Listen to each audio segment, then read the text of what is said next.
in the set position. And away they go now. Very good start by Asafa Powell.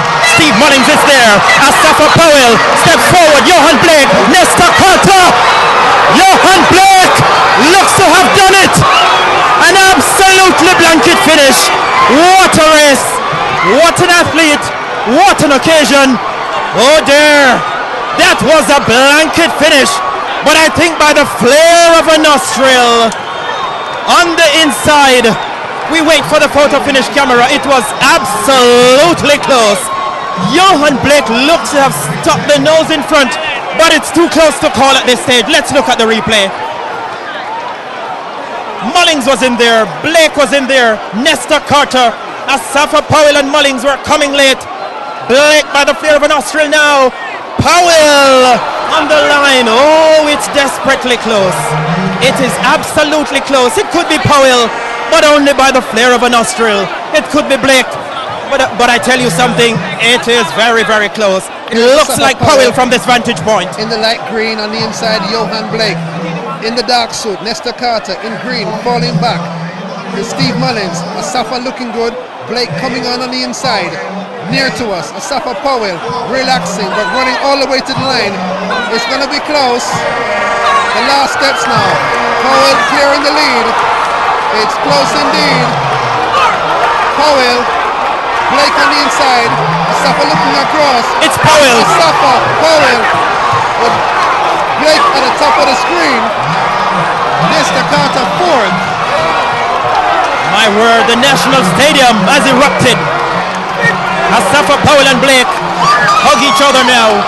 What a race, my word. 10.08 seconds.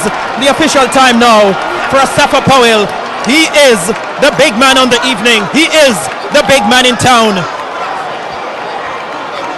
It was very, very close indeed. Asafa Powell's class and his speed sorting out a very close 100-meter race. I think the breeze has reversed and it's against them now. The time just 10.08. There are the results. Powell, Blake, Mullings, Carter. The winning time 10.08. Asafa Powell, we're trying to get him a trackside. He's commanding all the attention now, and my word, that is not surprising, not by any stretch of the imagination. I said it before the race, Hubert. Once Asafa Powell reports anywhere near 100%, he was the man to beat here this evening. The time is not outstanding, but I'm saying there is absolutely no way you can lose respect for this man so fast and furious. 68 sub 10 times, the former world record holder. 9.77 seconds, 9.74 seconds, then 9.72. I can't understand when fans are prepared to write off Asafa Powell. Not yet, not at this stage, I say. Asafa Powell comes through with another national title and takes the high road to Dago with a 10.08 victory over Johan Blake, Steve Mullings, and Nesta Carter. Here's a look at it one more time. Powell on the near side, Blake on the far side, number 38. Carter in the dark suit. They've left Steve Mullings behind.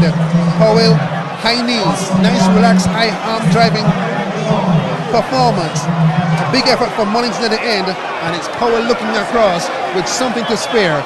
10.08, Asafa Powell. And Powell was so confident, Hubert, he had the audacity to steer across right at the finish. The man was oozing confidence. He was on a mission. He was very serious from the second round where he bowed into action. Steve Mullings was struggling towards in the last 20 meters or so. He was really under pressure trying to hold in the top three. Blake was going best of all. Powell found something extra, dug deep into his bag of reserves, and came forward and prevailed where it mattered most. The surprise here, Michael Frater, nowhere to be found in the top four. Nesta Carter could only manage fourth. It means the top three will join Usain Bolt, all being well, in the individual event come Daegu, South Korea this August. It's nice to see Asafa Powell have a day in the sun again, to be the top man in Jamaica for a while. You talked about people sort of... and a few young guns in this one as well. Let's see how they will fare in this final. They are sent to their marks. Men's 200 meters final. Ball Ware, Mullings, Anderson, Ashmead, Forsyth, Kenroy Anderson, and Jason Young. They are sent to their marks in their set positions. Away they go. Steve Mullings gets a fine start in lane number 3. He's already made up ground on Marvin Anderson. Nikhil Ashmead is running well. Kenroy Anderson on the outside runs a good curve. It's Steve Mullings who leads Ashmead into the straightaway. Anderson coming forward now. Steve Mullings is going further away from the field. Ashmead is holding on to second. It's going to be a bang-up finish for third. Maria Forsyth looks as if he got that. It's Steve Mullings, 20.09 comes up on the clock. He was rather easy, and I think many expected a much closer race than that. Nikhil Ashmead was nowhere to be found. It was a super curve from Steve Mullings, much like he did at the World Championships 2 years ago.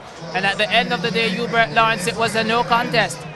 A super start, a wonderful curve by Steve Mullings. Third in the 100 meters.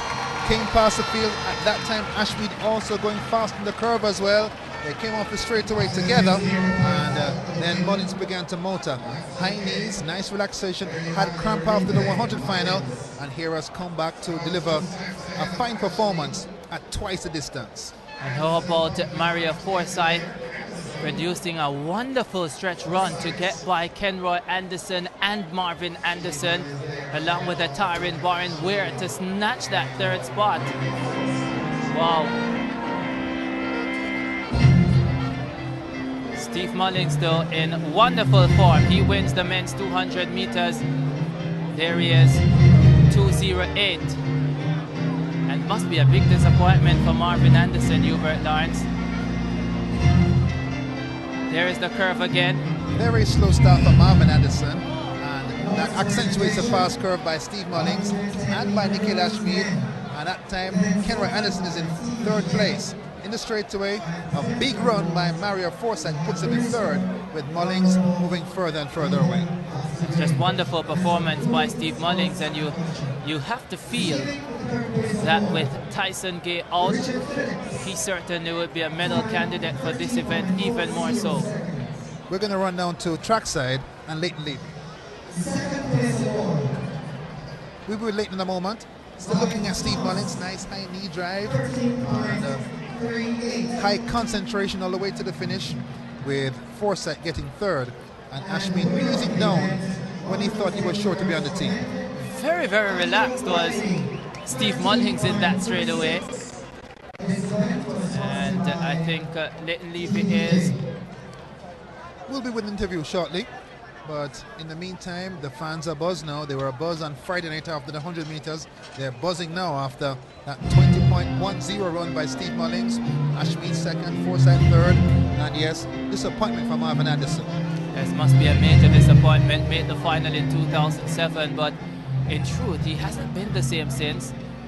Decided just to run the 200 here at the Jamaican trials, and I think he would have expected to be in the top 3, especially having beaten someone like Johan Blake earlier this season. That would have given him tremendous confidence, but just not able to come through with that when it really mattered at the Jamaican Championships. The results adjusted, 20.11, 20.32 for Ashmead in second place, a little bit off his 19.95, but on the team. And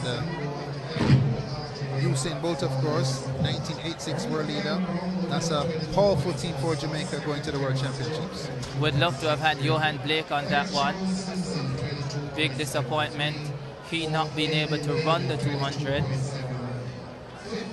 Yeah, there may be slight injury concerns, but nothing that should be too serious. This seemed tapping his the back of his left thigh after the 100 semis, and happy he got through that without any injury, worsened, and he has enough time to recover and get back to top speed for Dago at the 100. Of course, the World Championships much later this year than it would normally be.